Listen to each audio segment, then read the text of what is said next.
Greetings and salutations everyone, this is of course Sugi JRPG here at it again, and today I'm gonna be reviewing Star Ocean 6 aka Divine Force, and this review will be based on the PC version of the game.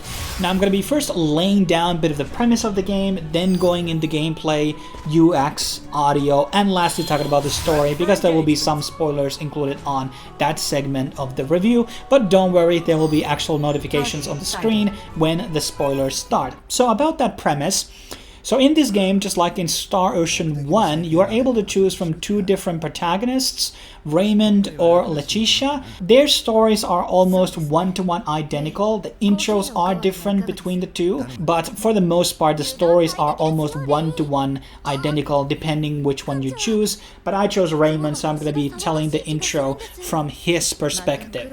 So Raymond is part of a merchant family, kind of well known, and basically he's commanding a trading vessel that is in the space, and suddenly a Federation vessel appears out of nowhere, and that's the same Federation that exists almost in every other Star Ocean game.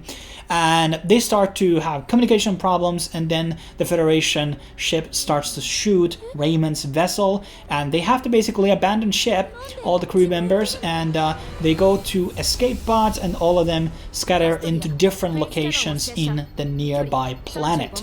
And after Raymond has shipwrecked into this new planet, almost immediately he will be meeting with Laeticia. So the stories are very connected to each other, like, you know, in terms of the beginning and to the end. So that's kind of like the premise, and you know, there's general fantasy meets sci-fi types of elements that are very familiar in other Star Ocean games.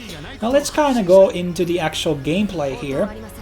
And obviously Star Ocean games always had a very robust and fast action JRPG combat. What we love, usually that's always the best part about these Star Ocean games, and it's no different in Divine Force. The combat is actually pretty fun, and it's a bit different this time because there is now aerial combat, very similar akin to Final Fantasy 15. So you have this thing called the Duma, a ball-like robot that you can acquire very early on in the game, which plays a huge part in the combat, but also in the overall story. Now, as I said already, the combat can be quite fun, but it's kind of easy. And it has the same problems as FF15 and all types of action RPG combats in general. They're really hard to balance, because they have different form of strategy than your classical turn-based or hexagon-based JRPG game. So the balancing issues can definitely be seen, where the game is like really very easy towards like the last two dungeons of the game, and I played on the medium difficulty, basically on the galaxy level. Earth is the lowest, and I have to say that I only died 2 times in the whole game basically, and one time where I would basically surrender the boss fight. And so yes, the game is kind of easy, but there are ways to increase the difficulty by manually, and also by beating the game you're going to be unlocking a harder difficulty. But I have to say once again, like, the combat can be pretty fun because it has those aerial elements, and then it has dodging and other types of things and mechanisms which you have, like blindside was a thing that they already introduced, I believe, on Star Ocean 4. And you know, a lot of those elements are there, but I do want to say that perhaps from a game balance design point of view, this aerial combat maybe brought more problems than solutions, but I mean, at least it was fun. Now there's 10 different playable characters in the game, and depending which one you choose, Raymond or Laeticia, will have a decision which one will be your last character. So in case you're going to be choosing Raymond, you can get JJ as your final character, but if you choose Laeticia, you're going to be getting Theo instead. Both of these characters do make appearances in the story multiple times. However, the context is just different, that they will become playable depending on which one of the 2 characters you choose in the beginning. And this is like a great thing to increase idea for a second playthrough for the game, which is kind of nice. So there's different play styles that you can experiment and etc. And so the characters inside the game are a bit of a different play style. So for example, Raymond, Laeticia, and Albert are all kind of these sort of DPS style characters on melee. Then you have like Nina, which is solely based on like buffs and healings, like no offensive abilities whatsoever. And then you have like Midas and Malkia, who are basically your traditional spellcasters, so they're a bit more immobile. I mean, they can move while they cast, but they're more like, you know, have to play more defensive and long range. And then you have characters like Mariel, which is a gunner character with a lot of like long range shooting skills and also like beams and stuff like that. And that was probably like one of my favorite characters actually to play with. Now you can also change your party composition during battle and switch the characters at any time as you wish. And the party group is basically 4 characters. However, your party members are not able to use items. Every time that somebody dies, even like Nina, who has an actual resurrection ability, she will not use it as if you're not controlling her. So you always have to cast the resurrection items every time that somebody dies. The item system is a bit more balanced than it is in earlier games because there's a bit of a casting time. There's also an ability that you can like put out which will fasten out the action you know, of that item usage, but I think it's a bit more balanced than in other games. Now there's also a huge emphasis on exploration in this game. It feels kind of like open world, and something that we already alluded earlier, you are able to use this Duma on every city, every dungeon and general zones in the game. You're able to jump on cliffs to collect chests and these Duma points which can upgrade your Duma. The Duma also have like a scan ability, so you can scan areas for chests and other types of treasures. And then there are like hidden bunnies, and the open world vibe in the game is actually pretty nice. There's a lot of backtracking that you can do and fast traveling, so you're not exactly like locked out from visiting one location for a half throughout the game. So it's very open, like very much like 98% of the game. There's a couple of situations where you're not able to go back into a certain city to complete a quest or something. So overall, I really like this aspect. Also, the level designs, in my opinion, are very high quality compared to a lot of other AAA JRPG games that I have played out recently. And the zones also feel kind of different from each other. The biomes are different types of plant. You have desert, you have ice, but the locations and even the cities and towns look different from each other, which is very nice. So everything that has a really like unique style of a look. But the game doesn't do like a great job building the history, the culture, or the characters who live in these cities. Like, okay, there's the cities that you visit and there's some like story element that takes you there, but there's not really much into these places. Like, oh, this is the trading town. Okay, there's a port town which can take you to ship to another location, but that doesn't feel very immersive. Like, you know, in like Final Fantasy games, you have like certain types of feel and, you know, key importance of history, like who owns this location, is it by another kingdom, and like was this destroyed city, or like, you know, there's like many different things that you can build around general locations in any type of a game. And then there's obviously the classic Star Ocean crafting system, and you get gradual more access to that as you play through the game. So you have Welch, which is always associated with crafting in most of these Star Ocean games, and Welch basically will be giving you these quests, and once you complete these quests, you're going to be unlocking these other crafting things, whether it's alchemy, smithing, and synthesis, and all that type of stuff. But, you know, maybe 10 hours in the game, you're going to be getting your first one, and halfway you can basically unlock everything, all the 7 different you know, crafting elements. And when you get levels inside the game, you are getting SP, and in some of the other Star Ocean games, the SP, so there was a party SP and individual SP. In this one, there's only individual SP, and this can be used to basically obtain new passive and active abilities on the skill tree. You can also use this to level up passive and active and ultimate abilities. So not just you can unlock an ability, you can also level up to the 10. So there's a lot of like options. You can go for raw stats or just level your abilities or just do both. And I kind of like this. I think the SP system in general was very good.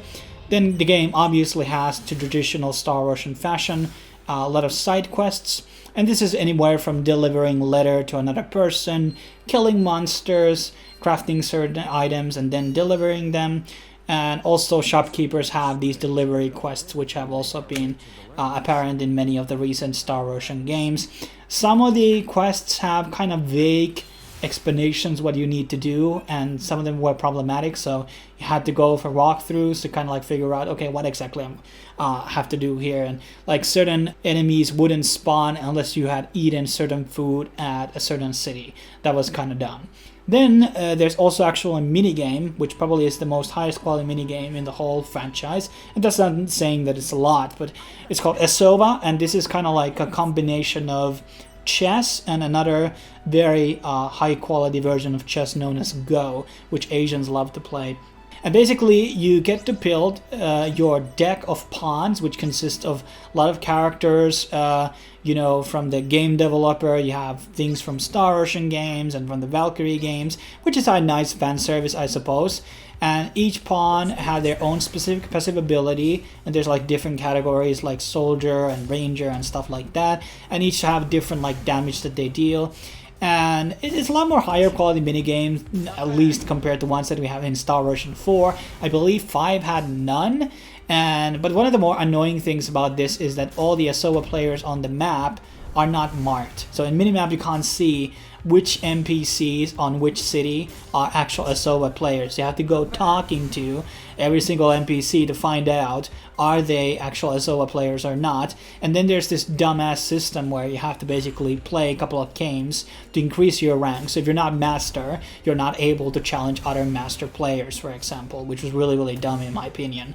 I mean, it's an okay mini game, but I wasn't like totally in love with it like Fort Condor in Final Fantasy VII or Blitzball in Final Fantasy X. There are and have been and will be better mini games out there, but I mean, you can squeeze out some hours from this, and there will be, oh yeah, you have to complete a mini quest before you can basically unlock the Asoba. So I think that was in the seaport city of Rythal, and once you get there you should be getting a quest which unlocks you the Asoba deck. But now let's get into the actual optimization and the UX. So the game runs okay in my opinion. Some of the footage that you will be seeing in this video will have frame drops, but those are, you know, because I have a lot of applications always open at the same time. But then again, it's not horrible FPS and optimization, but it certainly could be slightly better. The game is capped at max 60 FPS, and at this stage there is no option to increase it, and there doesn't seem to be any mods on PC to break that 60 FPS limit. Maybe in the future they're going to be adding some type of patch which allows you to do that, but definitely would be nice. But then again, I don't know how the game would run it, because I had sometimes problems where the FPS would basically drop into 50 when I was flying on the towns in certain locations. Not equally on every location in the game, it was probably mostly on the big cities where the FPS would drop a little bit. There's also windowed full screen and borderless options for those who enjoy that. And the general interface in the game, I guess, is okay. The UX, you know, it's fine, but some of the menus had too little fonts, and I had like hard time reading that, you know, 5-size font, which characters, skill trees and abilities I was setting up there. So that was kind of something that they could have made some quality of life changes on. And also a very annoying part about the game is that every time your characters leave from the party, and there's many like such things where the characters go in to do their own thing, or something happens to them, or the party splits up. Once the character comes back into your party, they have always unequipped their accessories. So every goddamn time they come back to the party, I had to re-equip these items, and this was like really, really annoying. Probably the most annoying thing about the whole game. And also I low-key felt that there was maybe too much frequency on new equipable items, especially with the synthesis and crafting. I don't want to like change my equipment of my characters every single second. This is something that I talked about on Final Fantasy Stranger in Paradise, where too much items coming out all the time, and that kind of defeats the purpose of creating your own builds and everything if you're going to be changing it all the goddamn time. So that's not a good game design. Now, going into the sound and music. So the OST, I thought it was decent. I think the battle theme was great. I butchered this name, but the Nihal Beth theme is another example of high-end tracks that this OST has to offer. It's not an OST that I would go outside the game to listen to, but you know, the rest of the tracks kind of are run-of-the-mill, but they do their job, I would say. I don't have much complaints here, but you know, JRPGs, these are games that I grew up with, and a lot of the great JRPG games out there just have so amazing tracks. So amazing. But yeah, I thought it was decent. And the game obviously supports English and the Japanese dub. And I do recommend probably Japanese dub over the English one, but I think both had a couple of flaws which I want to address on. So, for example, some of the dialogues in the Laeticia's dialogue in the English version were not that great. They sounded kind of odd and weird, out of place. I understand that she's like a royalty and etc., but it was kind of weirdly written.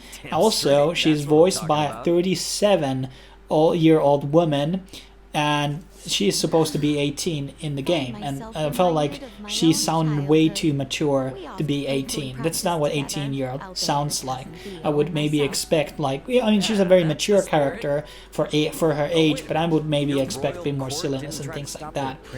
And then again, Raymond is 22 years old, and he, by the way, looks a lot more older because he has a scar in his face, which usually like people add to old characters, and his hair, which looks like from Knuckles from Sonic, also doesn't like make him look that younger. It's kind of goofy, but you know, I kind of like it because it's different.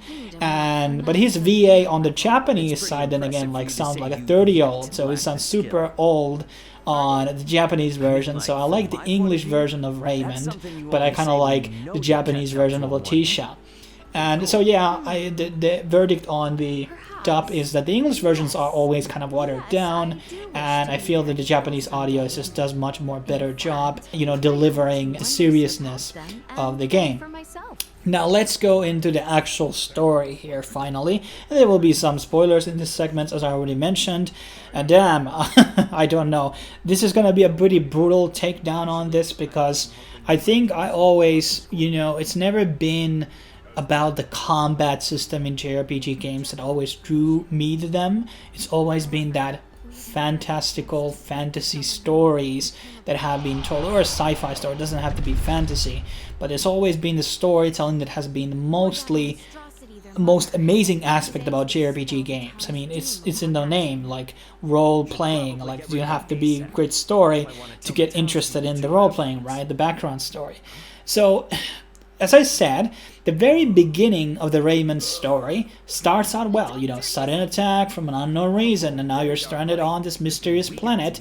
And then we spend a great deal amount exploring this planet with Laeticia, and you introduce a couple of characters along the line, like Nina early on, and Midas, but like nothing really meaningful happens in the first 10 hours in the game. Like, yeah, Raymond meets up again with some of the crew members, okay, but that's it. Like, nothing really meaningful happens. It's like a lot of these very side errands, which don't, grand scheme of things, as you have played through the game, don't matter at all.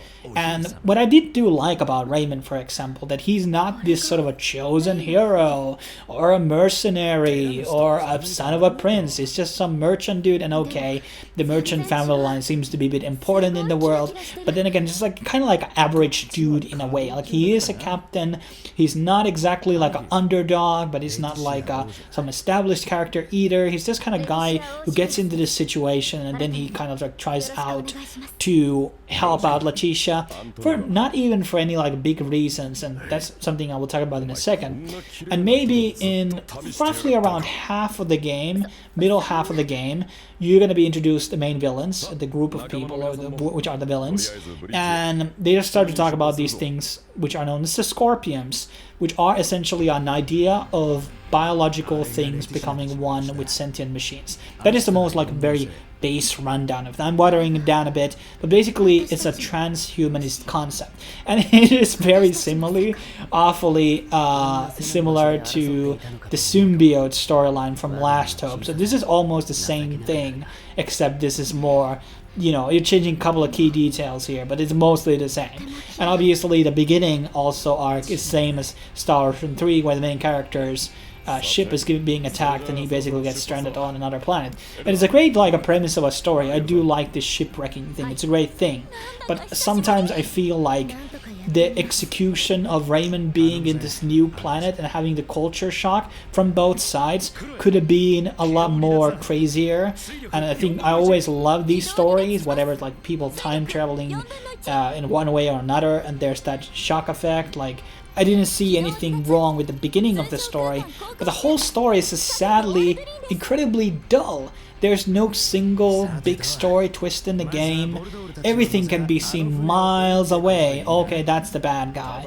Okay, that's what's gonna be happening next. And in every great fantasy story, there's some type of a big event, betrayal, or impactful death. Like, yeah, Aerith dies on Final Fantasy VII, or Aaron dies in the end of Final Fantasy X, and you have so many like impactful deaths and scenes that happen out these great JRPG games where it's like a revenge story, my village was destroyed or whatever. And there is this scene where King Osiris, which is the father of Laeticia, sacrifices himself for Theo, which is one of the optional characters that you can get by choosing Laeticia. But ultimately, like, when he takes out the bullet, he's like about to die, and then like, oh, by the way, we're gonna be healing him on the spaceship, which totally defeats the purpose of that sacrifice. So this was like totally terrible writing. There's not a one good character. None of the good guys actually die. None impactful deaths in the whole game. And it's so dull, and there's not like any good twist or anything that you didn't expect, that oh, it was this guy behind it, this guy was the betrayer. Everything is so weak sauce about this story, and it's been like one of the worst, weakest stories that I've seen in a JRPG game. Like, the basic dialogue is fine, I guess, and the characters are not half bad. I mean, you have a bit of diversity, how they look, maybe too humanoid for my taste. I really liked The Last Hope because it had such a diverse, you had your robots, androids, your lollies, and you had furries and etc. In this one, you know, you have like a one elf looking like character again, and is there like, yeah, none of them are actual aliens. Well, you have one robot basically, but or two. You know, when you have this opportunity to travel around this space and everything, you can introduce a lot more interesting looking characters. And that's another thing, maybe, that all the new planets that get explored are very short. So most of the game does take place in the one planet that they start off. And maybe in the last 5 hours of the game, you're going to be visiting like 2 different planets and 1 spaceship. And those sci-fi level designs, by the way, were really good. And it's fundamentally was very disappointed because the gameplay was pretty nice, the exploration was very nice, you know, the optimization of the game outside from the FPS drops were really good. So you had all of these check marks for a lot of these things, crafting, leveling. You had all of these things were done well, but the story was so lackluster. And I see a lot of other people like saying the story was okay or great. I don't know how they come into that conclusion unless they had no experience about good stories whatsoever. But everything about, in terms of like the protagonist or antagonists, their reasoning and how they feel are very shallow. Like, there's no justification in terms of backstories, in terms of their actions and reasons inside the game. And also the main villain is very cliche as well, you know, the same nonsensical becoming a god, yada yada yada. It's not like we haven't heard this a million times before. So yeah, the story was a fucking mess. And I mean, you have games like Final Fantasy 15, for example, which was kind of all over the place. It was poor execution, scenes were missing, yada yada yada. But even that game had certain redeeming qualities, scenes and segments throughout the beginning and even in the end of the game that were really redeeming and felt very good and very well done. But this one just had nothing.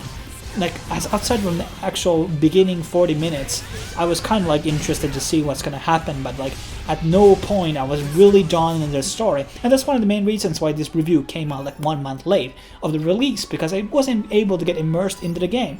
It doesn't matter how good the level designs are or the combat, that's not gonna be enough if the story is like a fucking absolute weak sauce. But I digress. I'm gonna wrap it up here. Once again, I do recommend probably getting it on. It's good bang for the buck. It means a game that is like 35 hours long roughly, and that's without doing the side dungeons and stuff like that. I mean, there's an end game dungeon which is more like a gauntlet. I kind of quickly gone on to it, and it seemed okay-ish, but a lot of other people had more higher expectations on it. But yeah, it's an okay game. I think it was better than Last Hope in certain aspects. I have to complete Star Ocean 5, definitely going to be dropping a review on it. Yeah, I am just sad about the state of the story, how lackluster it was and how uninteresting it was. because the characters also didn't feel that interesting. They just had good dialogues, but like most of them didn't have these great backstories or stuff like that, you know, like why would I be interested in? Thanks for tuning in. More reviews coming in. December is very slated up with a lot of JRPG games coming out, Crisis Core, etc. And I'm gonna be reviewing that definitely on the channel. Make sure to subscribe, like, and leave your comments. What did you think about Divine Force? And did you like it? What were the things that you thought was good and bad? But yeah, thanks for watching. See you next time.